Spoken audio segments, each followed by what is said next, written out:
한국항공우주입니다. 한국항공우주의 경우는 명확하게 말씀을 드렸죠. 하나 에어로스페이스를 방산의 대장으로 보고 현대로템을 병행한다 라는 표현을 드렸어요. 그렇게 해서 꾸준하게 포트를 구성해 왔고, 그렇게 하다가 지난 2월 10일 이후 또 지난주부터 해서 3월 들어서면서부터 해서 다시금 방산주에 대한 정의를 설정해 드릴 때, 사상 최대치 신고가 랠리를 형성하고 있는 하나 에어로스페이스, LIG 넥스원, 현대로템 대비 한국항공우주는 11월 고점을 넘기지 못했고, 그렇게 되니까 52주 고가도 돌파하지 못하는 종목이 되어버렸습니다. 근데 급격하게 이제 수급이 다시 유입이 됐죠. 누적적인 수급이 한국항공우주가 22%의 외국계에서의 장내 매수가 있어요. 그런 종목의 슈팅이 여타 똑같은 방산 업체 대비해서 제한적이었다? 그렇다면 하나 에어로스페이스를 대장으로 설정하고 한국항공우주를 병행할 수 있다. 그게 2월 말경부터군요. 2월 말. 그래서 결론은 두 종목의 방산을 우리가 병행해서 대처를 해온 겁니다. 처음에는 대장주 역할의 하나 에어로스페이스가 2월 말 종가 대비 20%대 이상의 슈팅이 나오면서 엄청난, 그러니까 60만 원이 깨졌는데 74만 5천 원까지 찍었으니까 20%대. 거기에 못지않게 한국항공우주도 3월 들어서의 슈팅이 어마어마했죠. 어마어마해서 30%. 결론적으로 방산의 흐름은 결코 공매도에 휘둘리지 않는다. 공매도는 3월 말에 공매도가 재개가 되더라도 방산조선에 물량을 내놓는다. 그게 전체 비중의 1에서 3%, 공매도가 형성되는 일반적인 비중이 1에서 3%, 그 정도 수준이기 때문에 방산이나 조선 쪽, 하나그룹 쪽, 포스코그룹 쪽의 2차전 공매도의 물량 때문에 문제가 발생될 만한 흐름이 나올 가능성이 높다. 그런 우려감을 미리 가져갈 필요는 없다. 결국은 그렇게 돼서 주가가 조정을 받는다면은 그때 움직여도 된다. 그리고 만에 하나 조정이 나오더라도 그것은 차익 실현에 대한 욕구가 터진 거고 이슈가 소멸되는 과정인 거지, 공매도에 의해서 조정을 받는다, 그건 아니라는 거예요. 그러면 지금의 기준은 이슈가 소멸되는 과정도 아니었고, 그죠? 공매도 때문에 휘청거리는 흐름도 아니고, 또 선제적으로 수급이 꼬여져서 무너지는 흐름도 아니고, 그렇기 때문에 2월 27일 65,500원부터 그리고 3월 6일 75,500원, 이런 흐름들. 당연히 라이브 방송에서는 65,000원, 68,000원, 7만원, 72,000원 뭐 이런 식으로 단계별로 계속 전략을 설정해 드렸겠죠. 3월 10일에도 마찬가지입니다. 결국 이 한국항공우주는요, PER이나 PBR 저평가가 아닌 거고요. 그리고 사실상 대주주가 없는 업체입니다. 채권단이 지분을 갖고 있죠. 수출입은행이 지분을 갖고 있습니다. 그래서 매각을 할 건데 그 매각에 대한 이슈 범위도 오버슈팅의 마지막 단계 정점의 기준이 될 수도 있어요. 지금 펀더멘털적으로는 저평가는 아니다라는 게 기본적인 거고, 펀더멘털적으로 저평가 아니에요. 그리고 기술적으로 놓고 보실 때에 심리적인 부분, 명분이라고 그랬죠. 실적 성장성이라든가 매각에 대한 부분, 아직까지는 뭐 크게 이슈가 되지 않았지만은, 또 매각이 무조건 호재냐, 그렇지만은 않습니다만 주인이 있는 회사가 된다라는 거, 거기에 하나그룹이라면 결코 나쁘지 않다라는 거, 이런 부분들이 다 긍정적으로 해석이 된다라는 거예요. 그런 부분이. 그래서 그런 부분을 바탕으로 해서 전략을 꾸리는 겁니다. 이런 기준에서 수급, 외국계 기관 투자자와 국내 기관 투자자, 그들이 외끌이든 쌍끌이든 들어와줘야 되는데, 외국인들 수급이 월등하고 기관도 최근에는 이제 간헐적으로 들어오고, 거기에 거래대금이 수반되어진다는 거죠. 방산주가 작년까지는 주가가 강세를 띠더라도 거래대금 최상위에 뭐 어마어마한 거래대금이 나오는 거는 하나 에어로스페이스 정도였어요. 나머지는 슈팅이 나와도 그렇게 엄청난 거래대금이 연속성을 가지고 나오는 경우는 없었습니다. 간혹 이제 현대로템 정도가 한번 반짝에 거래대금이 있었죠. 근데 지금은 한국항공우주까지도 거래대금이 최상위로 올라옵니다.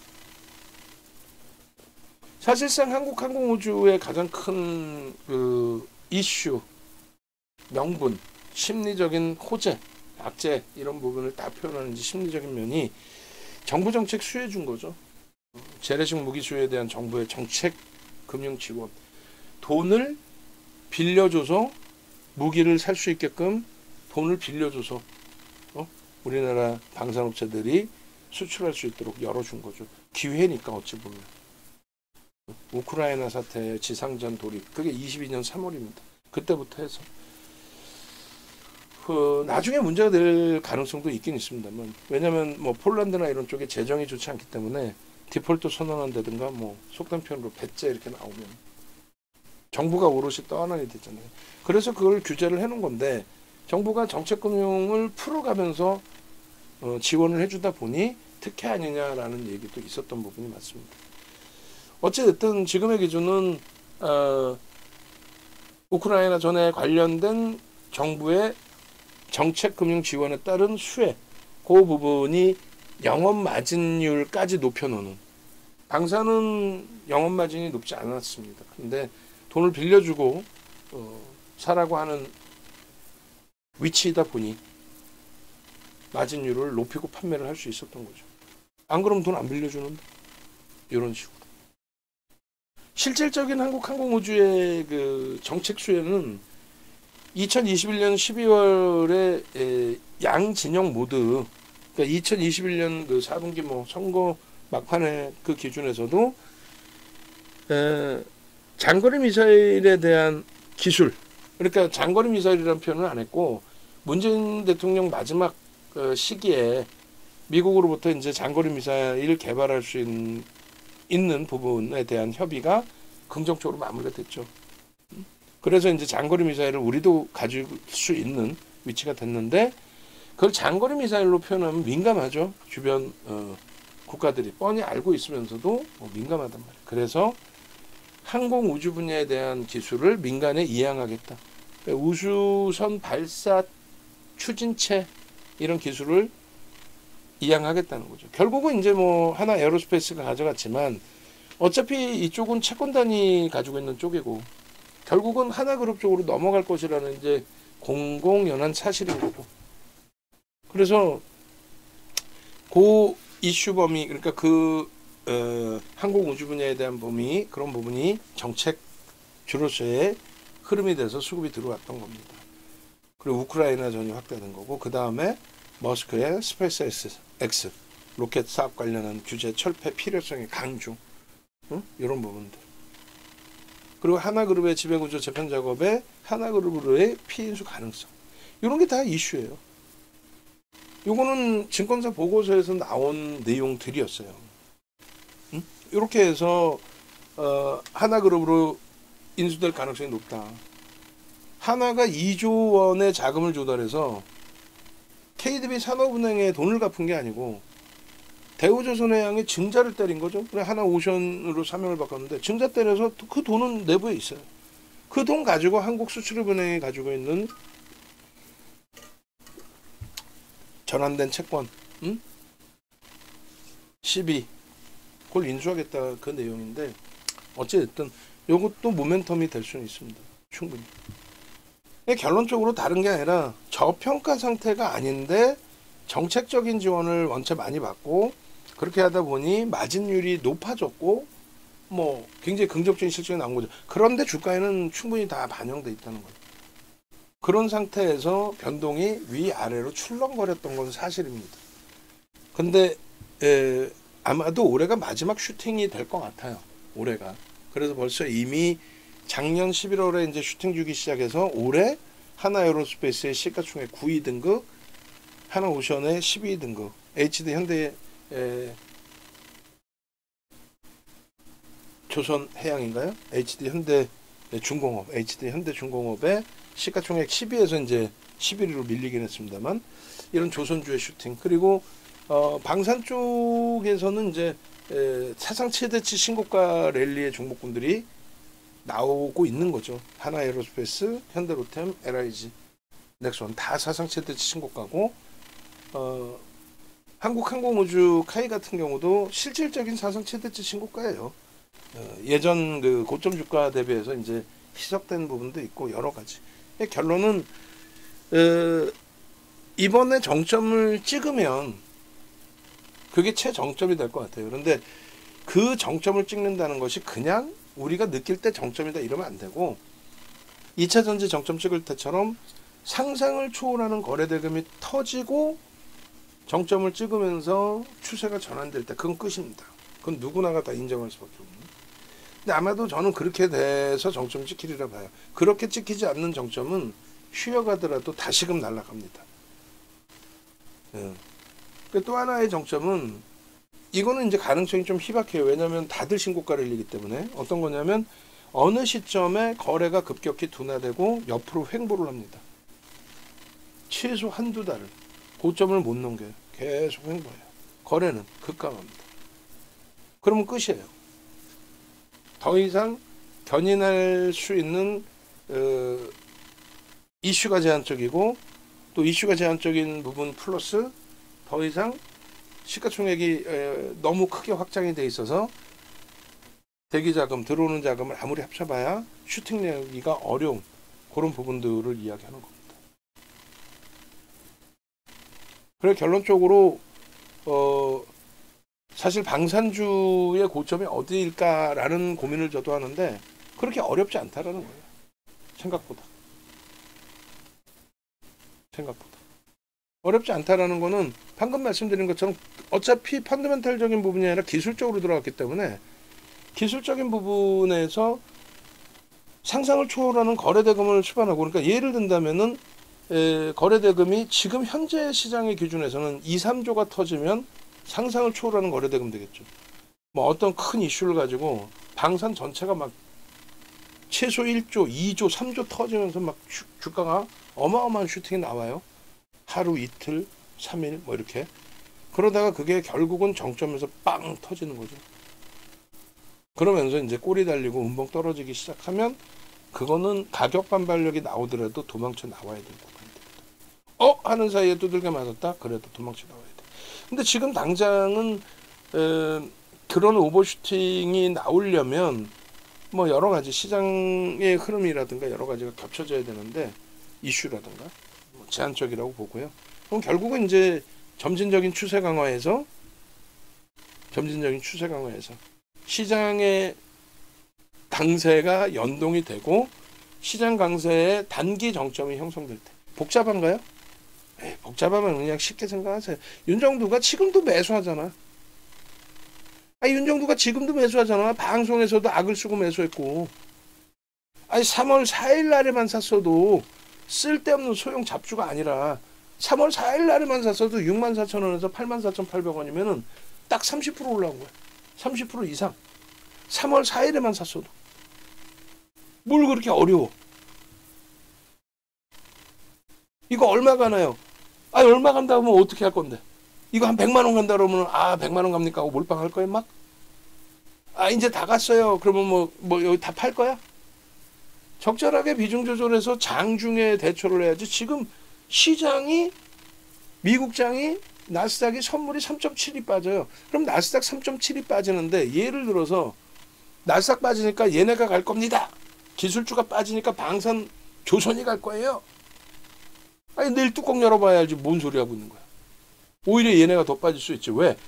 트럼프 대통령의 정책이 불확실성이 있다 보니, 정치적인 불확실성이죠. 그럼 정책적인 불확실성으로 연동이 돼요. 그러다 보니까 그쪽에서 두들겨 맞았다 이렇게 표현을 하는데, 테슬라가 막 9% 빠지고. 그러면 트럼프발 강세라며, 방산도. 그럼 얘네가 먼저 받겠는데? 그렇게 해석할 수도 있고. 기술주가 막살나고 있으니 기술주가 아닌, 또 수출 부분에 대해서 편한 쪽이 간다? 뭐 그런 것도 해석이 될 수 있죠. 내일 뚜껑 열어봐야 한다는 거예요. 다만 정점 대비해서 20% 주종 나오는 자체가 힘듭니다. 원체 지금 대기 자금들이 월등해서. 맨 처음 부분에 1시간 20분 교육을 해드렸던 방산조선 공매도, 그리고 하나 포스코 그룹, 그리고 거기에 연동되어 있는 종목군들, 거기에 대한 설명에 공매도부터 해서 너무너무 자세히 설명드렸어요. 그거 다 참조하시고, 언제까지 야간 무박에서 이렇게 대처해서 들으실 거예요? 언제까지? 한국항공우주 3월 6일 날짜의 월봉 차트예요. 이날 3월 6일 날 녹화를 해드렸잖아. 그리고 매집에 대한 이런 교육은 항상 진행해 드리고 있고, 결론은 2170만 주인데 얘가 9700만 주짜리 종목입니다. 결과적으로 평균 단가가 외국인이 한 6만 원에 산 거예요. 우리 계산 방식대로 한다면은 6만 원 대비 따블이 나야 돼. 원래는 따블이 나야 돼. 따블이. 매수 평균 단가 대비 따블 20% 이상 샀기 때문에.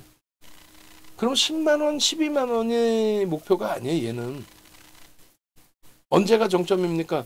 이제 스타트가 됐잖아. 이제 거래 터뜨리고 이제 막 남들 사상 최대치 신고가 나올 때 이제 막 52주 고가 넘기는 애예요. 뭐가 그렇게 무서워? 이 당시에만 샀어도, 3월 6일에만 샀어도, 그죠? 이제 스타트입니다. 이제 이 흐름에 대해서 위로 윗방향의 화살표를 쭉 꺼드렸죠. 이게 스타트입니다 라는 기준에서 거래를 수반하고 거래대금을 수반하고 슈팅이 나와주고 있다. 응? 전체 시장의 거래대금의 10위 아래에 들어와 있고 그것을 유지하고 있다. 대단한 겁니다. 2월 28일 공략주에 한국항공우주 500만 주 터지고 양봉이면 된다고 그랬죠. 저것을 공격적으로 볼 땐 350만 주라 그랬죠. 70%. 그런 흐름들이 나오잖아요, 지금. 화요일장 공략주에 600만 주 거래를 설정해 드렸는데 공격적이신 분들은 400만 주를 기준 거래량으로 설정해 드립니다. 그게 뭔가요?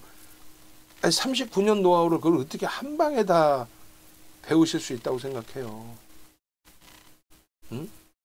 그러니까 여러분들이 지금 검색기 무료로 다운 받으시고 이렇게 해서 5만 원입니다. 6만 원입니다.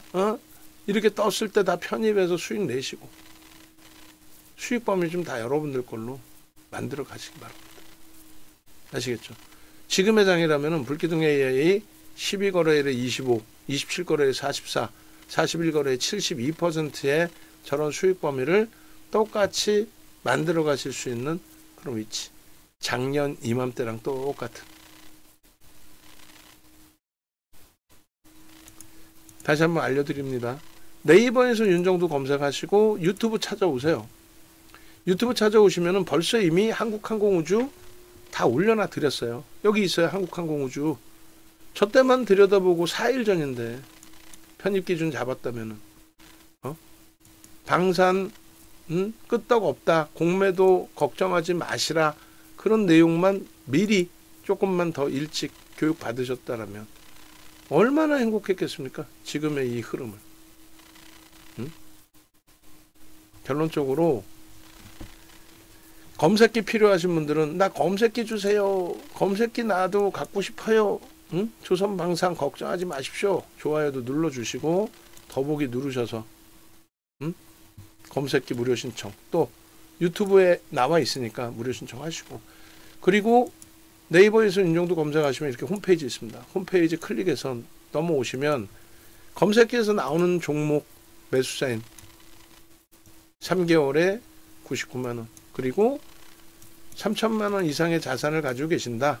그러면 매수 매도 완벽하게 포트폴리오 구성까지, 그리고 1억 이상 자산을 가지고 계신 분들은 VVIP 아시겠죠?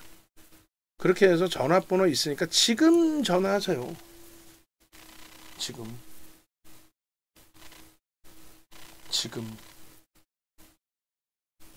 내일 돼서 또 땅을 치고 해하지 마시고